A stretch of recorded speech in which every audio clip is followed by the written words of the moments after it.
American Mulan, Deborah Sampson Gannett story.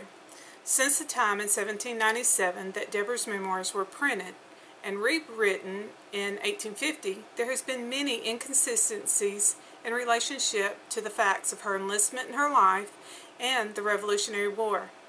It is the intent of this presentation to introduce the truth of who Deborah Sampson Gannett really was and how the impression she left on history is still relevant today.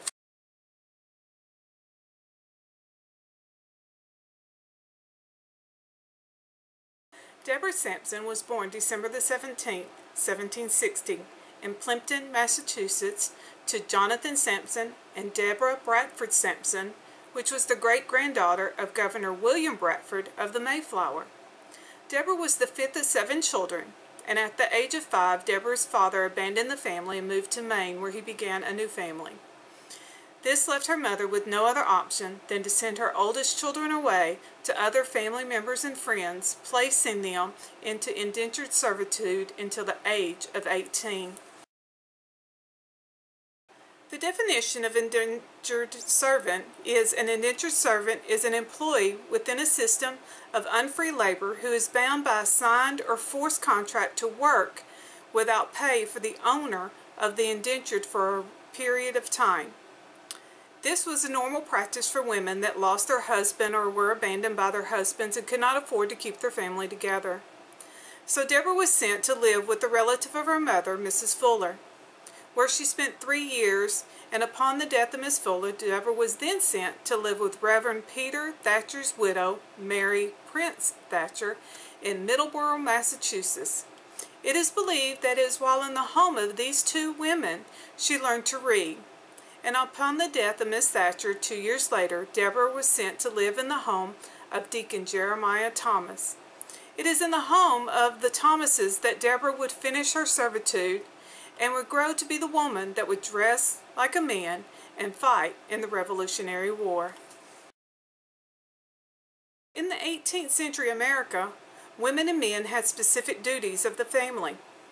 The women directed and took control of all the household day-to-day activities: food preparations, weaving, sewing the clothes, raising the children, tending to cleaning houses and small vegetable gardens to feed the family, washing and ironing of clothes, the responsibility for education of the children. Well, Deborah spent time in the kitchen and home, but she also worked the fields and was in the woods. Deacon Thomas did not allow Deborah to go to school, so the Thomas boys would teach Deborah what they had learned at school that day in the evenings. Men had a whole different set of responsibilities in the 18th century. Men were the heads of the family.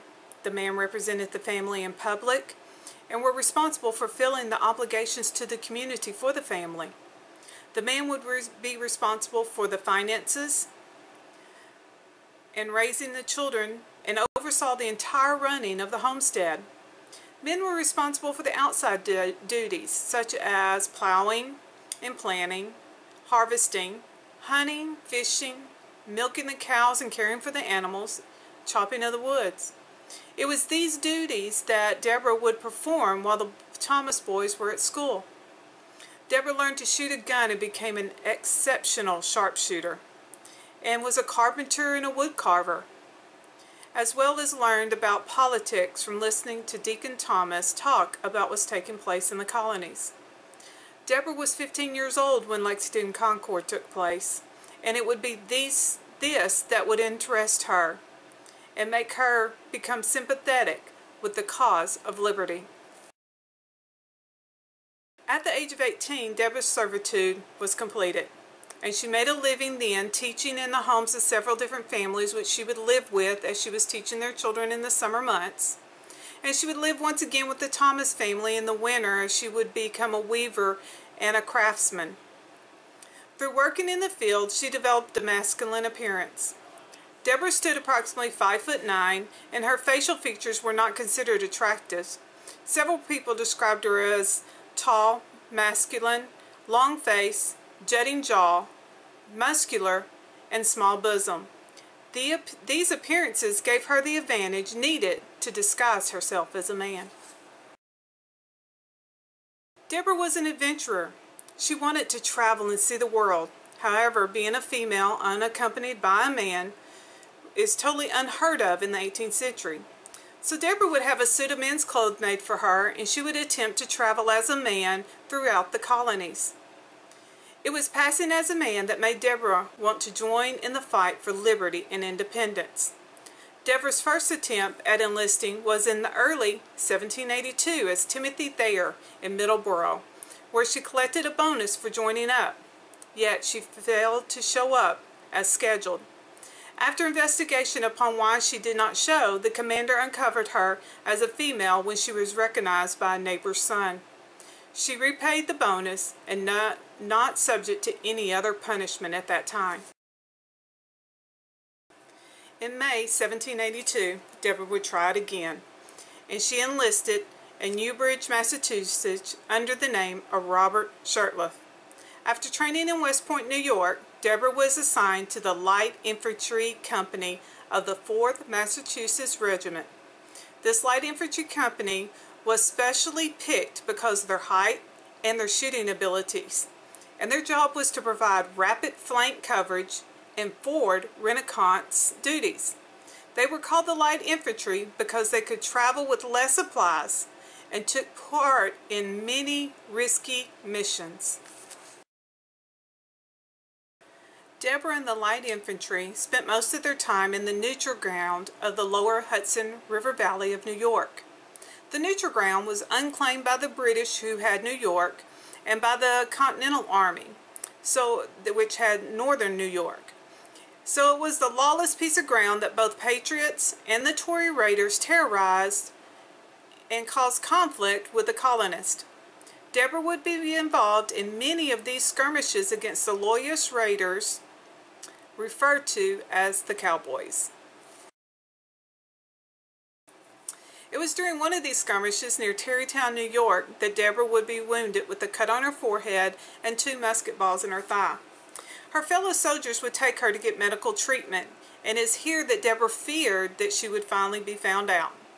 So after the doctor had wrapped and treated her head wound, she escaped, and it is said that she removed one of the musket balls from her thigh and sewed up the wound with sewing needle and thread. The other musket ball is stated to still be left in her leg, and because of this would cause her troubles later in life. Once healed from the wounds, she was reassigned to new duties and spent the last 7 months of her service as a waiter for General John Patterson.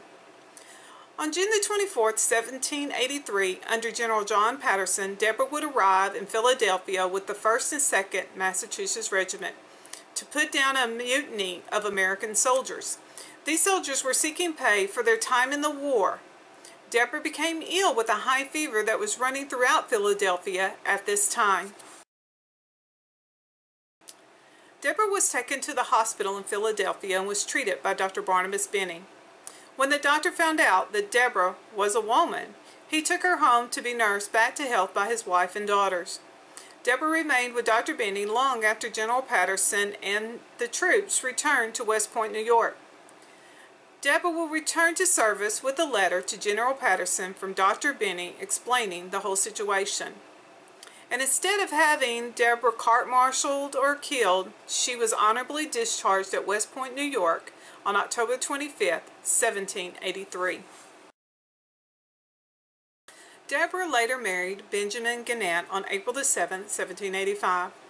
They had 3 children and adopted a daughter, and lived on a small farm that belonged to the Gannett family in Sharon, Massachusetts. The Gannett family was always in want for money. Due to the musket ball in her leg, Deborah was not able to physically help on the farm, and it is stated that the family would have accumulated many medical bills because of the illness created by the injury. In January 1792, Deborah began to petition Congress for military pension, and in 1805 it was approved with £34 in back pay and $4 a month with the help of Paul Revere, who wrote a letter to Congress on behalf of Deborah Sampson Gannett. Because of all the debt and no military pension at the time, Deborah began traveling and giving lectures on her time in the Army on March of 1802. Deborah would travel and lecture, showing her skills as a soldier throughout Massachusetts, Rhode Island, and New York, as the first woman to travel alone and lecture about her time in the Continental Army. The tour ended April 1803. Deborah would work with Herman Mann to write her memoirs, which once printed was full of false information, and Deborah requested a rewrite with more true information, which she would not live to see. Deborah Sampson Gannett died on April the 29th, 1827, of yellow fever at her home in Sharon, Massachusetts, at the age of 66. Her obituary would be printed as a female veteran on May 26, 1827. Deborah has had several memorials in her honor through the years. In 1983, the state of Massachusetts declared Deborah the state heroine. On May 23, 2013, the governor declared that day as Deborah Sampson Day in the state of Massachusetts. In the town of Sharon, Massachusetts, a statue honors Deborah stands in front of the library. A park has been named after her, and her homestead is now a historical monument. There has been a flower named after her in 1947. The Daughters of the American Revolution placed a bronze plaque in the town of Plimpton, Massachusetts, inscribed to Deborah, and several pewter medallions were commissioned through the years in honor of Deborah Sampson. A 10,000-ton Liberty ship was named after Deborah during World War II, named the SS Deborah Sampson Gannett.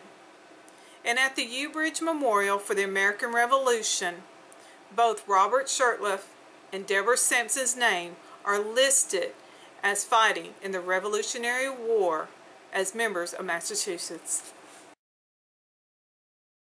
This project has been entitled American Mulan.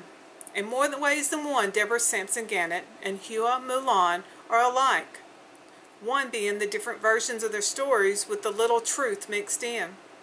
The other is dressing like a man to fight in a war that they believed in, Mulan to save her father, and Deborah just to give meaning to her life and fight for liberty. Deborah Sampson Gannett's story is true, unlike Mulan's, who is considered a Chinese folk tale. But there's more to Deborah Sampson's story than dressing like a man and fighting in the Revolutionary War. In 1848, Elizabeth Cady Stanton wrote the Declaration of Sentiments to set in motion the women's suffrage movement in the United States.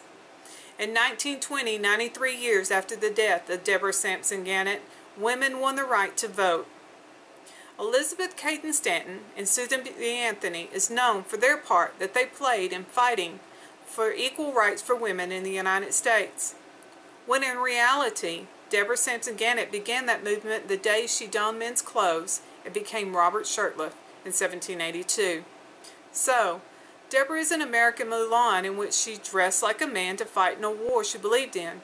However, I feel she may be more like Susan B. Anthony in that she fought for her rights as a person against a society that women should have been seen and not heard, beginning a strong thread that links the women of the Revolution to the women of today.